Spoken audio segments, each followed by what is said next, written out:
তো তোমরা মোটামুটি যারা মোটামুটি সোশ্যাল মিডিয়া ফলো করো তার প্রত্যেকেই জানো যে ক্যান্ডোর ইউনিটেক ক্যাম্পাসে কগনিজেন্টের অফিসে একটা ঘটনা হয়েছে। একজন মানুষ, একজন সিনিয়র ডাইরেক্টর মানুষ 6 তলা থেকে ঝাঁপ মেরেছেন, সুশান্ত সিং রাজপুত। ওকে, আমি বাঙালি বলি কিনা আমি জানি না, অথবা যেহেতু আমি সোসাইটির মধ্যে বিলং যেহেতু করি, সোশ্যাল মিডিয়া যেহেতু আমি ইউজ করি, হয়তো আমি বাঙালি না হয়ে অন্য কোনো ইয়ে থেকে বিলং যদি করতাম সেখানে হয়তো সেমই জিনিস হতো, জানি না আমি কি। যখন এরকম কোনো ঘটনা হয় সবাই কবি হয়ে যায়, সবাই ভাবুক হয়ে যায়, সবাই সাহিত্যিক হয়ে যায়, সবাই ঔপন্যাসিক হয়ে যায়, সবাই লিখতে আরম্ভ করে। তবে যখনই সুশান্ত সিং রাজপুত মার্কা ঘটনা যখনই হয় তখন একটা ন্যারেটিভ আছে, যে ন্যারেটিভটা আমি ছোটবেলা থেকে শুনে আসছি। ডিপ্রেশন, ক্লিনিক্যাল ডিপ্রেশন, মানসিক যন্ত্রণা, মানসিক সমস্যা, এসব জিনিসপত্র স্কুল লাইফ, কলেজ লাইফে আমি বুঝিনি। ওকে, কলেজ লাইফে একটু একটু বুঝতে পেরেছি, বাট সেটা মন খারাপ।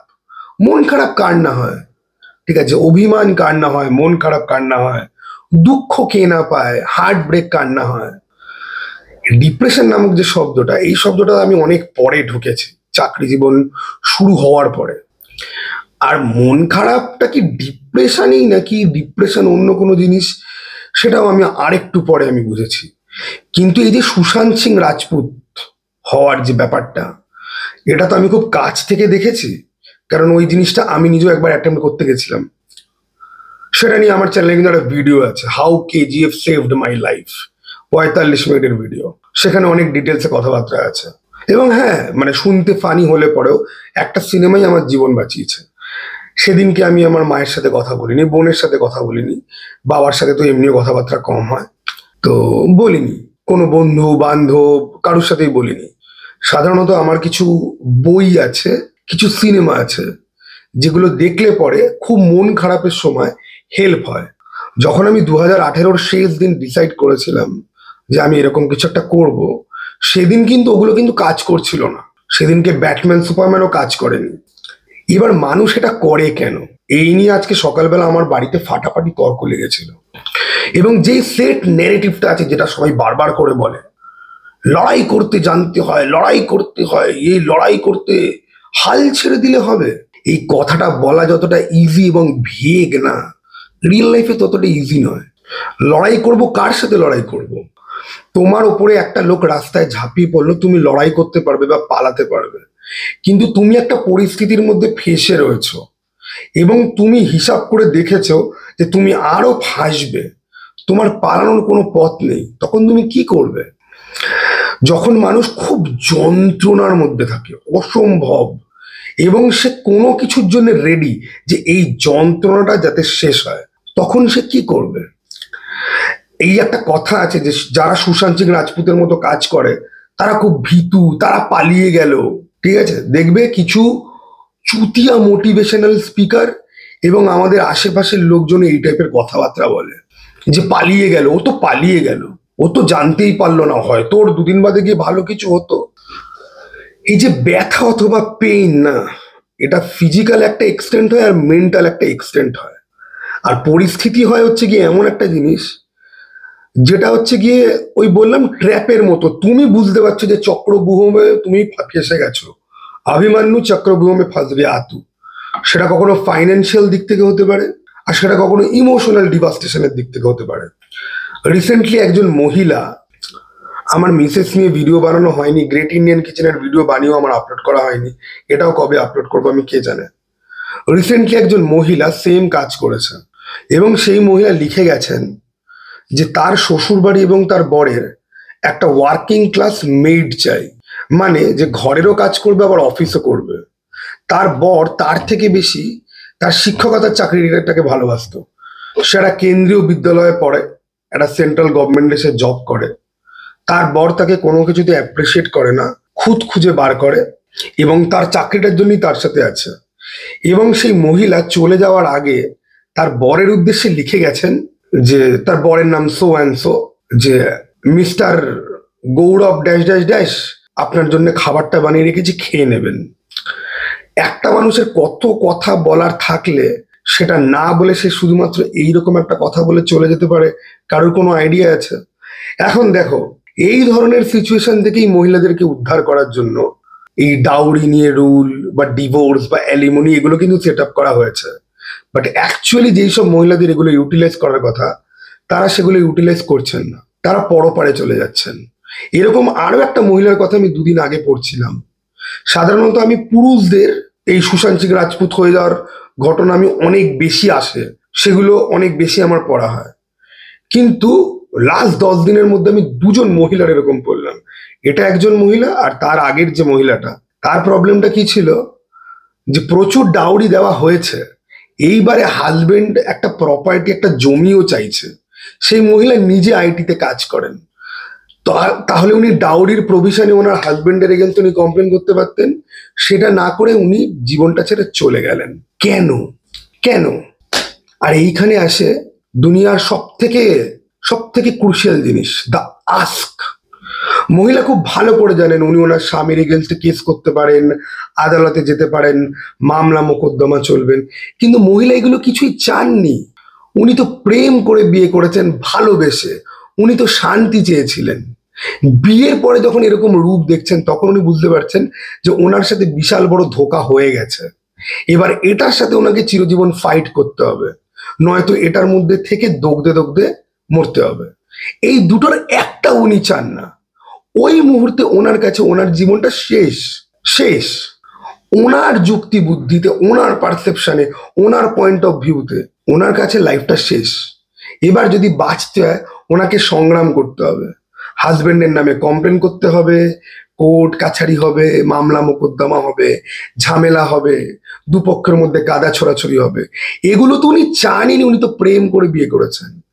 এই সমস্ত যন্ত্রণা থেকে উনি নিজেকে নিষ্কৃতি দিলেন। এবার তোমরা কোয়েশ্চেন করতে পারো, আরে কি আছে, দুদিন বাদে অন্য কারোর সাথে প্রেম হয়ে যেত। আরে ভাই, প্রত্যেকটা মানুষের প্রায়োরিটি দেওয়ার নিজস্ব একটা প্যারামিটার থাকে। এই যে পাগল হয়ে যায় কিছু কিছু ছেলে, একটাই প্রেম করেছে, সেটাই ধাক্কা গেছে, পাগল হয়ে গেছে। ওর কাছে ওটা ম্যাটার করেছে, ও ইচ্ছা করে পাগল হয়ে যায়নি, ও ওই যন্ত্রণাটা নিতেই পারেনি, ও শোকে মুহ্যমান হয়ে গেছে। আমার যে প্রথম প্রেমিকা ছিল, তার পরিবারে একজন ছিলেন, তাকে প্রেমিকা বলাটা ঠিক হবে না বোধহয়, যাই হোক, তার পরিবারে একজন ছিলেন। সবাই তাকে বলতো সে নাকি পাগলি। আমার কিন্তু তাকে খুব সুস্থ মনে হতো। সবসময় তার মুখটা হাসি হাসি থাকতো। সে নিজে নিজে একটা ঘরের মধ্যে থাকতো, এবং সে বোধহয় সবকিছু বুঝতে পারতো, কিন্তু যে নর্মাল ভাবে কারোর সাথে কমিউনিকেট করতে পারতো না। আমি শুনেছিলাম যে উনি নাকি প্রেমে আঘাত পেয়েছিলেন। আগেকার দিনে এরকম মানুষ দেখা যেত যারা প্রেমে আঘাত পেয়ে পাগল হয়ে গেছে। আজকের দিনে লোকজন মাল্টিপল সম্পর্কে গিয়ে অ্যাফেয়ার করে, পার্টনারকে খুন খুন করে বস্তা চাপা দিয়ে সিমেন্ট দিয়ে বাঁধিয়ে দেয়। প্রেমে প্রেমে পাগল হওয়ার ক্ষমতা আমাদের কারোর আছে? আমরা কেউ প্রেম করি, আমরা কেউ ভালোবাসি। আমার ভিডিও যে 100 জন দেখছে, আমি জানি এই 100 জনের মধ্যে 5 জনও সত্যিকারের কোনোদিন কাউকে ভালোই বাসেনি। 95 জন নয় শরীর নয় পয়সার পেছনে দৌড়েছে, নয়তো আমার অ্যাডজাস্টমেন্টের সাথে কি ওর অ্যাডজাস্টমেন্টটা সেট হবে। আমরা সবাই লাইফে সেটেল হতে শিখেছি, আমরা কাউকে ভালোবাসতে শিখেছি, ভালোবাসা হয়েছে। Do we will know the feelings of loving someone truly? না, আমরা জানি না। আমিও জানি না। একটা সময় আমি মনে করতাম যে আমি জানি, কিন্তু না। আমারও অনেক বিচ্ছেদ, ব্রেকআপের পরে আমি পাগল হয়ে যাইনি। কারোর কথা মনে পড়ে আমার কষ্ট হয় না, হয় না। মানে তোমরা আমাকে যদি স্কুল লাইফ, কলেজ লাইফে যদি দেখতে, তোমাদের মনে হতো যে এর মতো রোমান্টিক পাবলিক হয় না ভাই, এর ব্রেকআপ হলে তুমি পাগল হয়ে যাবে। এখন আমাকে দেখো ভাই, 3-4টে ব্রেকআপ হচ্ছে, সিরিয়াস ডিভাস্টেটিং ব্রেকআপ, মান সম্মান নষ্ট হয়েছে, অনেক কিছু হয়েছে, ঠিক আছে। লোকজন ভাই সরকার, আর আমার সাথে তো ভাই ভাই একটা ইংলিশ সিনেমা ছিল, সিনেমাটার নাম আমার মনে পড়ছে না। ওই ছেলেটার সাথে যেই মেয়ে ডেট করতো, দুদিনের মধ্যে সেই মেয়েটা তার সোলমেট খুঁজে পেত। আর এইটা ভাইরাল হয়ে গেছিল, সমস্ত মেয়ে ওই ছেলেটার সাথে ডেট করতে আসতো, কারণ জানে যে এই ছেলেটাকে যদি ডেট করি, দুদিন বাদে আমি আমার অ্যাকচুয়াল সোলমেটকে খুঁজে পাবো। আমার তো ওরকম দশা হয়ে গেছে ভাই, যে আমার লাইফে আসে দুদিন বাদে সরকারি চাকরি করা ছেলের থেকে তার অফার চলে আসে। হ্যাঁ, যাই হোক, না, এই যে ন্যারেটিভটা না, যে যারা সুশান্ত সিং রাজপুত হয়ে যায় তারা কাপুরুষ, তারা কিছু বোঝে না, তারা ভীতু, তারা পালিয়ে গেল, তাদেরকে কাউন্সিলিং এর দরকার ছিল, মনোবিদের দরকার ছিল, এই দরকার ছিল, সেই দরকার ছিল, তার কথা কেউ শুনলে হতো? ট্রাস্ট মি অন দিস, এটা এমন একটা অ্যাবিস, এমন একটা অ্যাবিস যেখান থেকে মানুষ কিভাবে উঠে আসবে তার কোনো সেট রুল নেই। আমি উঠে এসেছিলাম এমন একটা সিনেমার হাত ধরে, যেই সিনেমার হিরোকে চিনি না, ডিরেক্টরকে চিনি না, কিচ্ছু চিনি না। শুধু একজন আমাকে ট্রেলার পাঠিয়েছে, আমার ট্রেলারটা দেখে মনে হয়েছিল যে চলে যদি যেতে হয়, যাওয়ার আগে আমি এই সিনেমাটা দেখে যাব। কারণ এই সিনেমাটার মিউজিকের মধ্যে কিছু একটা ছিল। কেজিএফ এর চ্যাপ্টার 1-এ দুটো ট্রেলার আছে, তোমরা তোমরা ট্রেলার দুটোর মিউজিক খালি লক্ষ্য করবে, দেওয়ার সামথিং। সেই হয় না যে নরক থেকে কিছু একটা যেন উঠে আসছে, যেন টেনে রাখছে তোমাকে। এবং আমি পরে একটা জিনিস জেনে খুব শকড হয়েছিলাম যে কেজিএফ এর যে ব্যাকগ্রাউন্ড মিউজিক দিয়েছে রবি বাসুর, সেই নাকি একবার সুশান্ত সিং রাজপুত হওয়ার চেষ্টা করেছিল। তার লাইফে অনেক ঝড় গেছে, সে মুম্বাইতে গেছে গান বাজনা করতে, ট্রেনে তার অ্যাক্সিডেন্টে সমস্ত তার মিউজিক ইনস্ট্রুমেন্ট সব খারাপ হয়ে গেছে, নষ্ট হয়ে গেছে। সে অ্যাকচুয়ালি কামারের কাজ করতো, ঠিক আছে, এবং সে ডিসাইড করেছিল যে সে চলে যাবে, কিন্তু তার কিছু একটা হয়, সে মন পরিবর্তন করে। এবং আমি খুব ফ্যাসিনেটেড হয়েছিলাম যে ভাই ভাই এই লোকটার বানানো মিউজিক শুনে আমারও মনে হয়েছে যে না, this is not my time, this is not my time yet. এবং কেজিএফ চ্যাপ্টার 1 নিয়ে, এটা তো কেজিএফ চ্যাপ্টার 1 নিয়ে ভিডিও তো নয়। এবার দেখো, দ্য পয়েন্ট ইজ, তোমার লাইফে এরকম কিছু না কিছু থাকবে। প্রত্যেকটা মানুষের না নিজের একটা জগৎ থাকা খুব ইম্পর্টেন্ট, নিজের একটা জগৎ যেটা সম্পূর্ণ তোমার নিজের, সেখানে কোনো মানুষ থাকবে না। বই, সিনেমা, গান, অথবা নিজের কোনো ক্রিয়েটিভিটি যেটা নিয়ে তুমি ব্যস্ত থাকতে পারো, যেটার মধ্যে ঢুকলে পরে বাইরের সমাজ, বাপ মা, ভাই বোন, প্রেমিক প্রেমিকা, অফিসের boss, colleague, crush, social media content creator গাধার গাড়ে যায়, এমন একটা দুনিয়া যেখানে ঢুকলে পরে you are having fun with you. ভাই আমি মাস্টারবেশনের কথা বলছি না, আমি বলছি যে ইউ ফাইন্ড ইউর সেলফ। সেটা কারোর জন্য জিম হতে পারে, কারোর জন্য এক্সারসাইজ হতে পারে, কারোর জন্য নাচ করা হতে পারে, কারোর জন্য গান গাওয়া হতে পারে, বা আমার মতো পাতি ভাই ভোগী হোক। ভাই আমি যখন সিনেমা দেখি না ভাই, আমি বাকি দুনিয়ার কথা ভুলে যাই।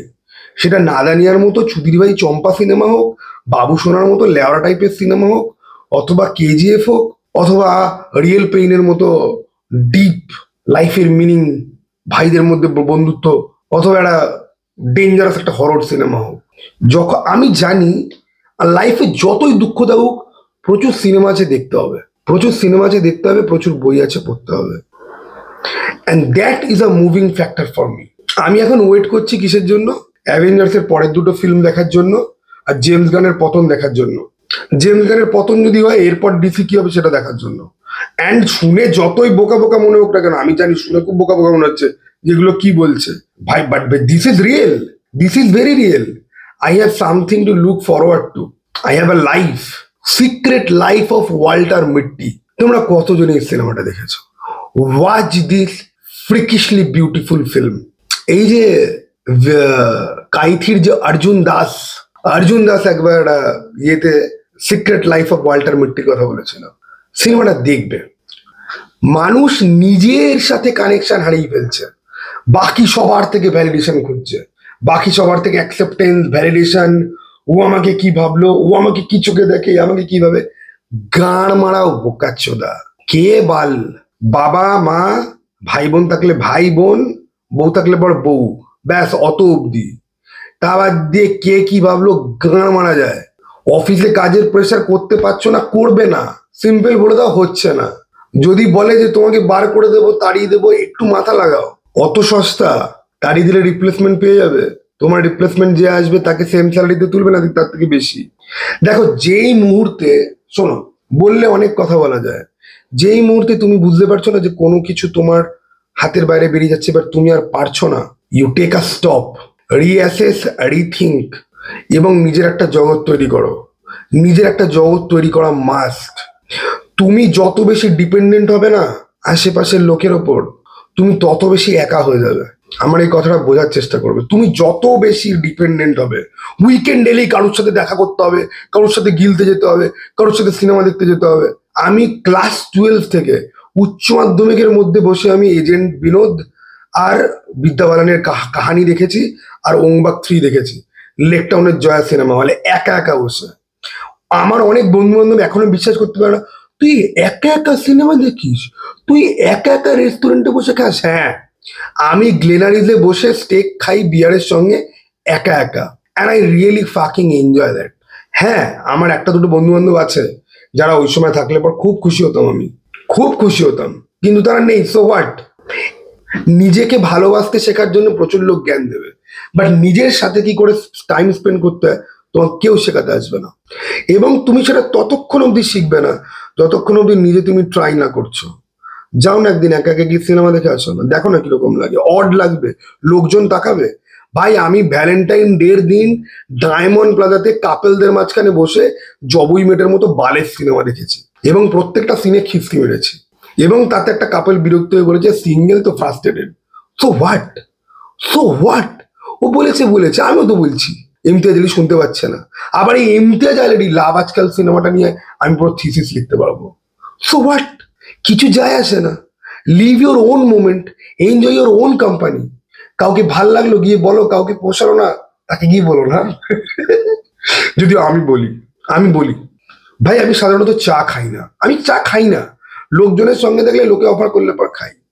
সেদিনকে আমার কি মনে হয়েছে, আমি সিগারেট খেতে খেতে একটা চা খেলাম, লোকটা আমাকে জিজ্ঞাসা করলো দাদা চাটা কেমন ছিল, বালের মতো জঘন্য, সিগারেটটা সঙ্গে ছিল বলে চাটা ভালো লাগলো। এত জঘন্য হয় চা খেতে, লোকে এই জন্য চা খেতে ভালোবাসে। তারপর আমি বললাম যে কাকা দেখো হতে পারে, আমি তো চা খাই না, চায়ের টেস্টের ব্যাপারে আমার তো কোনো বোধ নেই, তুমি কিন্তু খারাপ পেও না, বাট আমার লেগেছে জঘন্য তাই বললাম। আমি কিন্তু আসবো আবার তোমার দোকানে, সিগারেট নিতে তো আমি আসবোই। কাকাও বুঝলো যে আমি এরকমই ফ্র্যাঙ্ক, আমি বলছি না সেরকম করার জন্য। সেলফ লাভ হতে গিয়ে লোকজন তোমাকে নার্সিসিস্টিক হতে শেখাবে, ঠিক আছে? Don't be a narcissistic, don't be a egoist. হ্যাঁ কিছু ব্যাপারে ইগো রাখো, ঠিক আছে, ওকে, কিছু ব্যাপারে ইগো রাখো, ইগো থাকা ভালো। যাদের ইগো নেই ভাই তারা মেরুদণ্ডহীন সরীসৃপ প্রাণী, কিন্তু সেই ইগোটা বিশাল। আর জানো তো লাইফে সবকিছুকে না খুব ছোট ভাবতে শেখো। যা ঘটনা হচ্ছে, যা কিছু হচ্ছে, এই সময় সব কিছু টেম্পোরারি, লাইফে কোনো কিছু পার্মানেন্ট না, কোনো কিছু পার্মানেন্ট নয়, ঠিক আছে, কোনো কিছু। আর যদি খুব ব্যথা পাও না, বা যদি খুব ধাক্কা খাও, বা যদি মনে হচ্ছে যে এই পরিস্থিতি থেকে আমি বেরোতে পারবো না, চুপ করে বসে থাকো খানিকক্ষণ, দেন একটু ভাবো, দেন কারোর সাথে কথা বলো, নিজের পরিস্থিতি বলতে না যদি ইচ্ছা করে, ধরো তোমার বাবাকে, তুমি তোমার বাবাকে জিজ্ঞাসা করলে আচ্ছা বাবা তোমার লাইফে কোনোদিন এরকম মনে হয়েছে যেদিন তোমার মনে হয়েছে যে এখান থেকে তুমি উদ্ধার পেতে পারবে না? বা তোমার কোনো বন্ধুকে, বা বন্ধু নয়, বন্ধু বান্ধবরা এমনিতেও সব সেম এজ বন্ধু বান্ধবরা কোনো ইয়ের হয় না, তোমার থেকে বয়স্ক কাউকে, জানো তো বয়স্ক লোকেদের সাথে কথা বললে পরে উইজডম বাড়ে।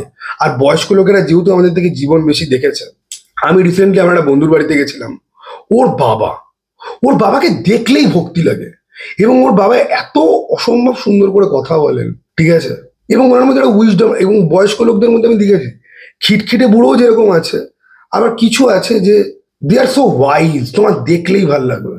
এবং তারা যখন বলে না, তুমি তাদের সাথে শেয়ার করতে বলছি না, তাদেরকে সিচুয়েশন বেসড কোয়েশ্চেন করো, দেখো তারা কিরকম উত্তর দেয়, সেখান থেকেও তুমি কিন্তু আইডিয়া পেতে পারো, সেখান থেকে তুমি বুঝতে পারবে যেটা বলছে ওয়েল এটা আমি অ্যাপ্লাই করতে পারি।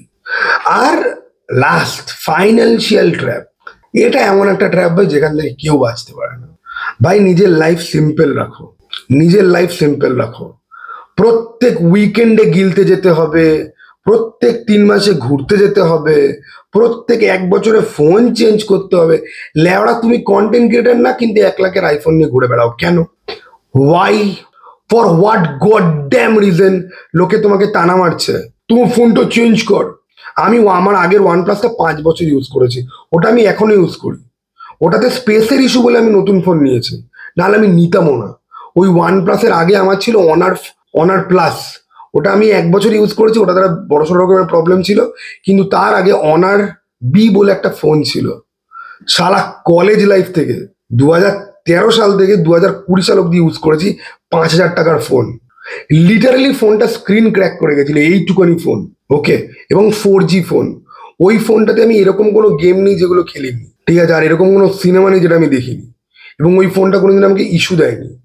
কিন্তু ওই ফোনটা দেখতে খুব জঘন্য ছিল এবং সবাই আপগ্রেড হয়ে গেছে, সবাই আমাকে ভাই তোর ফোন চেঞ্জ কর, পয়সা পাস, একটা ফোন কিনতে পারিস না। আমি বলেছিলাম ফোনটা যেদিন মরবে তবে গিয়ে আমি কিনবো। ফোনটা মরেছে তারপর আমি গিয়ে কিনেছি। এর লোকজন না তোমাকে গাড়ি কেনা নিয়ে জ্ঞান দেবে, বিয়ে করা নিয়ে জ্ঞান দেবে, ঘুরতে যাওয়া নিয়ে, পয়সা কিন্তু দেবে না, পয়সা কিন্তু এক পয়সাও দেবে না। আর এই যত দেখনদারি আছে না, যে ফেসবুকে স্ট্যাটাস মারার জন্য আমি ঘুরতে যাই, ফেসবুকে স্ট্যাটাস মারার জন্য আমি গিলতে যাই, ফেসবুকে স্ট্যাটাস মারার জন্য, ট্রেন্ডে থাকার জন্য, ফোমো যাতে না হয় তাই আমি ছাবা দেখতে যাই। অন্য সময় আমি আর অন্য কোনো সিনেমা পদ দিয়েও পুছি না। বছরে একবার খাদান দেখে এসে বলি বাংলা সিনেমা ধ্বংস হয়ে গেছে।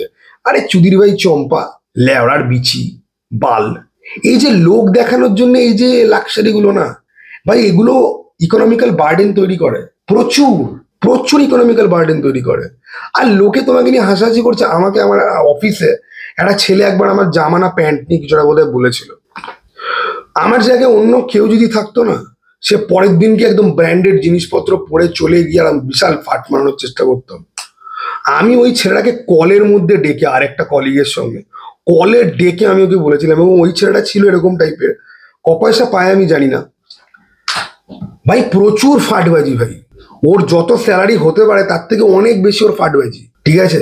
ও জিজ্ঞাসা করলে পরে 4টে ইএমআই চলছে, 4-5টে ইএমআই চলছে, এবং খুব কনফিডেন্ট যে ওর বাবার অফিসে চাকরি করে, সরকারি চাকরি করে, চিরকাল ওর চাকরি থাকবে, হেভি কনফিডেন্ট, ইএমআই এর ওপর দিয়ে পুরো আসছে। এবং ওর কাছে ওই আউটার লুকটা খুব ম্যাটার করে। ওকে, আমি ওকে কলে ডেকে বলেছিলাম, এ তুই আরেকবার আমার ড্রেস নিয়ে কোনো রকম কমেন্ট পাস যদি করেছিস, you will see a side of me which you are never ever going to forget. Iron না করা প্যান্ট পরে গেছি, সো হোয়াট, সো হোয়াট, কি হয়েছে? আমার জামা অথবা প্যান্টে প্রোডাক্টিভিটির কোন এটা হয়ে যায় রে? হতেই পারে তাড়াহুড়োতে আমি পরে বেরিয়েছি, আমার মা তো করে দিতে চায়, আমি বলি ধর বাদ দাও তো, কি হবে করে। আমার কাছে ম্যাটার করে না, অনেকের কাছে ম্যাটার করে, তাদের কাছে না করা উচিত নয়। কি হয় বাল, আমি কি বলছি ল্যাংটা হয়ে যাও বা নোংরা জামা কাপড় পরে যাও? হতে পারে তোমার জামাটার ওখানে কুচকে আছে, হতে পারে তোমার জামাটা এখন বিশাল স্নিচ থেকে কেনা 2000 টাকার জামা, সো হোয়াট, তুমি গেছো কাজ করতে, কাজ করতে, কমিউনিকেট করতে, প্রজেক্টে কাজ হবে, শেষ হবে, চুপচাপ চলে আসবে। এই জামা প্যান্ট দেখানোর তোমার কি আছে? তোমাকে নোংরা চোদা হয়ে যেতে আমি বলছি না। আর এই সমস্ত যারা ফালতু কমেন্ট করে বা হাসাহাসি করে, আমার তো ভাই পেছনে করলে পরে সামনে করার তো দম নেই। ওকে, সামনে ও করে ফেলেছে, আমি বলে দিয়েছিলাম যে ভাই নেক্সট টাইম যদি দেখি ভাই তাহলে খবর আছে, অ্যাজ সিম্পল অ্যাজ দ্যাট, যতই দাঁত কেন না কেন। আর আজকের দিনে জলের অবস্থা খারাপ, লোকজনের চুল পড়ে যাচ্ছে, আমি নিজে এই সমস্যাতে ভুগেছি। খাবারে ফালতু তেল, অফিসে গেলে পরে রাস্তাতে তোমার খেতে হবেই, নয় সন্ধ্যাবেলা নয় দুপুরবেলা, লোকজনের পেট বাড়ছে, ব্রণ আসছে, এগুলো তো আমাদের এই লাইফের ঘেরা টোপ, কিছু করার নেই। সেগুলো নিয়েও লোকজনকে বডি শেম করতে ছাড়ে না। নিজের পড়ে যাচ্ছে চুল, এই তোর ভুঁড়িটা বেড়ে যাচ্ছে, তোর কি বাল, তোর বাপের পয়সা খেয়ে বাড়িয়েছে আমি ভুঁড়ি। সি, বাঁচার সব থেকে বড় উপায় হচ্ছে গিয়ে ভাই নিজের অকাত জানো, নিজের অকাত অনুযায়ী বাঁচো, বাকি কে কি বললো বাল পাত্তাও দিও না। গাঁড় মারা যায় প্রত্যেকের কথায়। তুমি কারুর পয়সায় বাঁচো না, কারুর পয়সায় খাও না, কারুর পয়সায় তুমি একটা হাঁক দিয়ে পর্যন্ত যাও না। কেন এত লোকের কথা শুনে নিজের মাথায় এত চাপ নাও কেন? আমার মা আমার কোনো গেঞ্জি ছেঁড়া দেখলি, ছেঁড়া গেঞ্জি পরবে না, নতুন গেঞ্জি পরতে, না হলে এই হয়, আমি পরবো ছেঁড়া গেঞ্জি। কে দেখবে আমার জামা খুলে গেঞ্জি আমার ফুটো আছে কিনা? একটা গেঞ্জির একটা ফুটো মানে গেঞ্জিটা ক্যান্সেল, পুরো জঙ্গি হতে ফুটো কেন? সো হোয়াট, জাঙ্গিয়ে পড়ছি প্যান্টের ভেতর, না এটা অশুভ। আরে দৌড় নিকুচির পেন্ডি, অশুভ ভাই। আমার অসুবিধা তো হচ্ছে না, তোমার কি? লোকজনকে না চুপ করাতে শেখো। আর লোকজনের কথাবার্তা কাজের যদি না হয়, গাঁড় মারা যায়, ভাঁড় মে যাও লেড়া, আমার দরকার নেই। কাজের কথা যদি কিছু থাকে যেটা রিয়েলি দরকারি, সেটুকুনি নাও, বাকি সব নয়েজ, সব নয়েজ, ক্লিন নয়েজ বাদ দাও ভাই, নিজে বাঁচো। তুমি নিজেকে খুশি করতেও পুরোপুরি বাঁচো না, অন্যকে খুশি করতে তো তুমি একেবারেই বাঁচো না। তুমি অন্যকে সাহায্য করতে হয়তো বাঁচো। লাইফে যেটাই করো, যেটার একটুখানি হলেও ভ্যালু আছে, নিজের কাজ করো, নিজের বাপ মায়ের দেখভাল করো। তাই বলে বাপ মায়ের সব কথা শুনতে হবে না, বাপ মায়ের সব কথা শোনার মতনও না। নিজের ভাই বোনের একটুখানি যত্ন আত্মি খবর রাখো, আর পারলে নিজের থেকে যারা দুর্বল জন্তু জানোয়ার খাওয়াও। ঠিক আছে? এর বাইরে আর কোনো কিছুই, আর নিজের জগৎ তৈরি করো, ভালো থাকবে ভাই। ওর বিয়ে হয়ে গেল, ওর গাড়ি হয়ে গেল, ও ফ্ল্যাট কিনে নিল, তো সো হোয়াট? তুমি করনি তো, তাতে কি হয়েছে? তাতে কি হয়েছে তোমার? কি আসে যায়? তুমি কতদিন বাঁচবে? লাইফে কোনো কিছুকে পার্সু করো। অধিকাংশ লোকজন চাকরি বাকরি করে, নিজের পারপাসই নেই কোনো। ওই চাকরি বাকরিটা তো আর পারপাস না, সে তার পারিপার্শ্বিক মেনটেন করতেছে, চাকরিটা করছে, সে ভালোবাসে না ওটাকে। নিজের পারপাস খুঁজে বার করো, আর নিজের রিক্রিয়েশন নিজে, ভাই সেখান থেকে ইন্সপিরেশন নাও। এর বাইরে আর কিছু ম্যাটার করে না। এত কথা, এত জ্ঞান, এত কম্প্যারিজন, ও এই করে ফেললো তুই এখন অব্দি করতে পারলি না, বাল। এগুলো সব বাল বিছি, এগুলোর কোনো ভ্যালু নেই ভাই। তুমি শান্তি কখন পাও জানো? তুমি ধরো আজকে একটা ভালো কোনো কাজ করলে, অথবা এমন একটা কিছু করলে যেটা তোমার কাজে লাগলো ফ্যামিলির, বা ধরো তুমি কাউকে সাহায্য করলে, তোমার দেখবে ভেতর থেকে স্যাটিসফ্যাকশন আসবে। ওটা আবার একটা খুব বাজে নেশা, জন্তু জানোয়ার খাওয়াতে আরম্ভ করলে এবার পুরো স্যালারি তুমি ওখানেই তুমি ঢেলে দিচ্ছ, ওরকমও করো না, ওগুলো এক্সট্রিম হয়ে যায়। বা ধরো তুমি একটা ভালো সিনেমা দেখলে, বা ধরো তুমি একটা ভালো গান শুনলে। আমি হনুমান কাইন্ডের রানীটা 3 দিন ধরে আমি টানা শুনছি, কি গান ভাই! আর নয়তো নিজের কোনো একটা পারপাস খুঁজে বার করে, যে না ঠিক আছে তুমি একটা কন্টেন্ট ক্রিয়েটার হতে চাও, বা না তুমি লাইফে কিছু একটা করতে চাও, বা কোনো একটা এক্সাম ক্র্যাক করতে চাও, বা যেখানে হচ্ছে একটুখানি হায়ার লেভেলে যেতে চাও, বা কোনো একটা ট্রিপে যেতে চাও, তার জন্য তুমি পয়সা জমাচ্ছ। লাইফটা যত বেশি পারপাস ড্রিভেন হবে না, আর যত বেশি এইসব উপঢৌকন লেস হবে, লাইফ তত সুন্দর হবে। আর লোককে দেখে যদি ওর বিয়ে হয়ে গেল, এবার আমাকেও একটা মেয়ে খুঁজে বিয়ে করতে হবে, সেই মেয়ে যে তোমাকে নীলরামে বন্দি করবে না, বা ফলস কেস দিয়ে ফাঁসাবে না, অথবা তুমি টিন্ডার ডেটে গিয়ে 50,000 টাকার বিল তুলে, বা ওই রুমে নিয়ে গিয়ে একবার করতে দিয়ে তারপর যে 4জনকে দিয়ে তোমাকে ব্ল্যাকমেল করবে না, তুমি কিন্তু জানো না। তুমি খালি ভাবছো উমার সবার বিয়ে হয়ে গেলে আমাকে বিয়ে করতে হবে কেন? কারোর সাথে প্রেম হয়েছে তোমার, কাউকে দেখে তোমার মনে হচ্ছে তোরা তুমি বাঁচতে পারবে না, তাহলে তুমি বিয়ে কেন করছো? ও না বাপ মা বলেছে ঘরের লক্ষ্মীর দরকার, অনেক বয়স হয়ে যাচ্ছে। বলো চুপ। বলো তুমি দেখেছো মা অতুল সুভাষে? আর তুমি যদি মেয়ে হও তাহলে এই 2 দিন আগের কেসগুলো দিয়ে দাও রেফারেন্স। আমার এই ভিডিওটা কিন্তু জেন্ডার স্পেসিফিক না, আমি সবার জন্য বলছি। ভাই বাঁচতে শেখো, বাঁচতে শেখো। আর বাঁচতে তখনই শিখবে যখন তুমি জিনিসের গুরুত্ব বুঝবে, মূল্যবোধ, কোনটা তোমার দরকার, কোনটা তোমার রিয়েলি দরকার নয়। যেটা তোমার রিয়েলি দরকার নেই, ফাক ইট। আর কে কি বললো, আর এই লোকের কথা, আর যারা এই টানা মারে না, ঠিক আছে, যারা খালি যে ম্যাটেরিয়ালিস্টিক কথাবার্তা, কোথায় ট্রিপে যাচ্ছিস, এই উইকেন্ডে তোর কি প্ল্যান রে? তুমি বলবে আমার উইকেন্ডে প্ল্যান বাড়িতে পোদ উল্টে, বিড়াল চটকে, মায়ের হাতে মাটন ভাত খেয়ে ঘুম মারানো। You are so uncool, we are meeting at this pub. দেখ ভাই তোর পাবের মুখে মুতি বাড়া, ওই তো বিয়ার খেয়ে 4টে যে মুততেই হবে, তোর মুখেই মুতে দিচ্ছি, হয়ে গেল শেষ। এইসব ভিডিও বানাই বলে ভাই, এইসব ভিডিও বানাই বলে ভাই আমার সাবস্ক্রাইবার হয় না, ঠিক আছে? Like I am two real, ঠিক আছে? তো এই ভিডিওটা দেখলেই ভাই আমার ভাই লোকজন কল করে বলবে যে ভাই তুই এগুলো কি বললি, তুই এগুলো কেন বললি, তার মানে তুই এগুলো করিস? হ্যাঁ আমি করি ভাই, খুব ভালো আছি ভাই, খুব মানসিক শান্তিতে আছি ভাই। ওকে, না না আমি কোনো শান্তি ফান্তিতে নেই, ঠিক আছে? জেমস খানের সুপারম্যান ফ্লপ না অব্দি কোনো শান্তি নেই আমার মনে। ওকে চলো ভাই, আবার তোমার দেখা ভাই, বাই।